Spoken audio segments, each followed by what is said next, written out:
अस्सलामुअलैकुम। आज हम सीखेंगे कि हम जर्नल में एंट्रीज़ कैसे रिकॉर्ड करते हैं।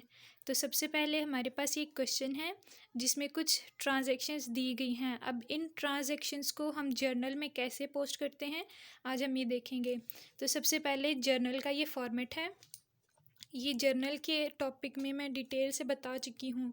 सबसे पहले हम जर्नल लिखते हैं, उसके बाद 1 2 3 4 5 कॉलम्स बनाते हैं। एक कॉलम डेट का, दूसरा ट्रांजैक्शन का, तीसरा इसमें ये LF है, इसको लेजर फोलियो कहा जाता है। ये बनाना फॉर्मेट में ज़रूरी है, लेकिन जब हम प्रैक्टिकली करते हैं, रफली करते हैं ज़्यादा काम, तो ये कॉलम नहीं बनाया जाता। तो फोर्थ कॉलम है डेबिट का और फिफ्थ क्रेडिट का। सबसे पहले हम लिखते हैं डेट, जिस डेट पे ट्रांजैक्शन हुई वो डेट लिखते हैं। अब हमारी पहली ट्रांजैक्शन हुई है जनवरी 1 2005 को। ट्रांजैक्शन क्या हुई? Mister Ali started business with cash ₹50,000। 50,000 से बिजनेस स्टार्ट किया गया। तो क्या करेंगे हम? Cash account to capital account, और फिर नरेशन देते हैं बीइंग बिजनेस स्टार्टेड। अब कैश अकाउंट को डेबिट इसलिए किया क्योंकि ये हमारा एसेट बन रहा है। हम कोई भी बिजनेस स्टार्ट करते हैं तो जब कैश इन्वेस्ट करते हैं तो हमारी इन्वेस्टमेंट जो भी होती है वो हमारा एसेट बन जाता है, और एसेट की नेचर डेबिट होती है, इसलिए कैश भी डेबिट होगा। और कैपिटल की नेचर क्रेडिट होती है, इसलिए इसको क्रेडिट कर रहे हैं।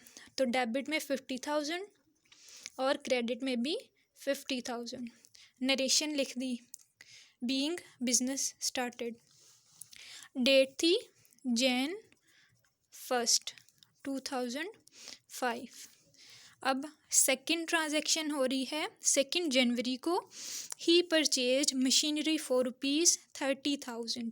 अब मशीनरी हमारा नॉन करंट एसेट है। नॉन करंट एसेट यानी कि जिसकी useful life more than 1 year हो, उसको नॉन करंट या लॉन्ग टर्म एसेट कहते हैं। तो हमारा एसेट है, हमारे बिजनेस में एसेट इंक्रीज हो रहा है, तो मशीनरी अकाउंट को डेबिट कर देंगे। और क्योंकि हम कैश में पेमेंट कर रहे हैं तो कैश डिक्रीज होगा, तो कैश अकाउंट को क्रेडिट कर देंगे। तो बीइंग मशीनरी परचेज्ड। नरेशन को हमेशा ब्रैकेट में ही लिखते हैं। इसी तरह फिर जो डेबिट की अमाउंट है डेबिट कॉलम में, और क्रेडिट की अमाउंट क्रेडिट कॉलम में। अब नेक्स्ट है ही परचेज्ड गुड्स फॉर ₹10,000।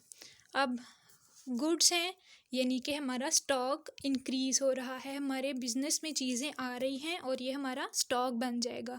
तो स्टॉक इंक्रीज़ हो रहा है तो हम परचेजेस को डेबिट करेंगे, और फिर कैश में ट्रांजैक्शन हो रही है तो कैश अकाउंट डिक्रीज़ होगा, तो कैश को क्रेडिट कर देंगे 10,000। ये भी सेम ऐसे ही बीइंग परचेजेस मेड। नेक्स्ट है ही सोल्ड गुड्स फॉर ₹20,000।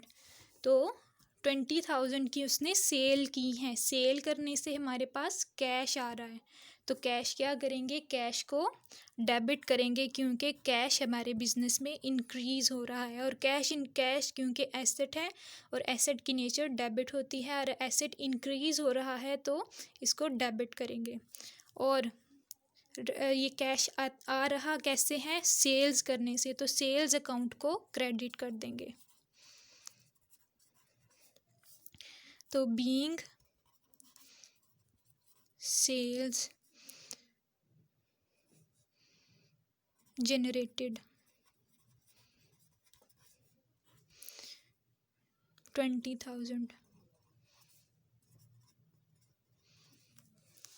लास्ट है ही पेड सैलरीज फॉर ₹5,000।